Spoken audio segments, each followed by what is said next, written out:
Our current system for lameness management is to do monthly mobility, which is a great system for identifying our lame cows.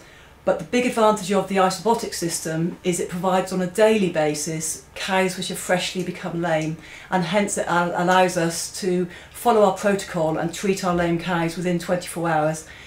Hopefully then our cows will be, say, treated quicker and have a better recovery. This is the lameness status. We've got red, amber and green. Red would be the new, any new lameness, any new cows that have become lame in the last 24 hours. Yellow is attention cows, i.e. cows that potentially becoming lame. And green would be animals that are unlikely to be lame or healthy cows.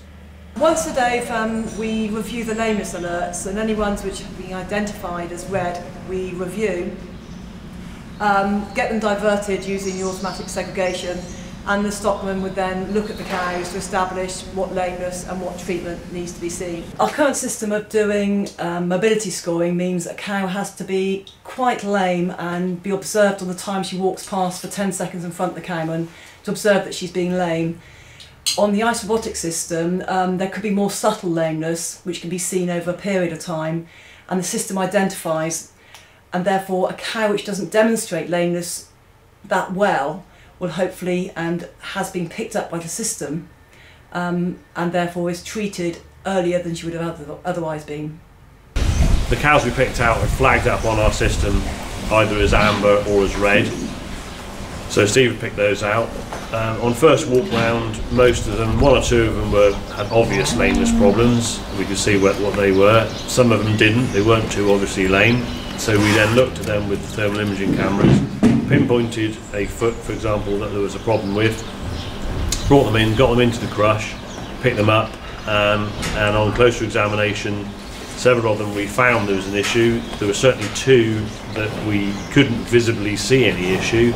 But on closer inspection and following the thermal imaging to where the hotspot was, we discovered the start off of an ulcer, and also which would actually probably would have led to a white line abscess, and we did find one with a white line abscess as well.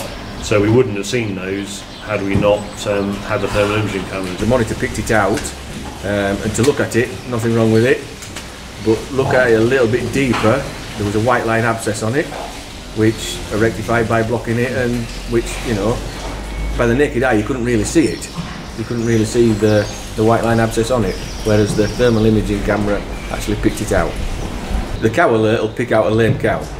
The heat camera will pick out the actual foot and pinpoint on the actual foot where to go and look for it. So yeah, very impressed. So I think the two together,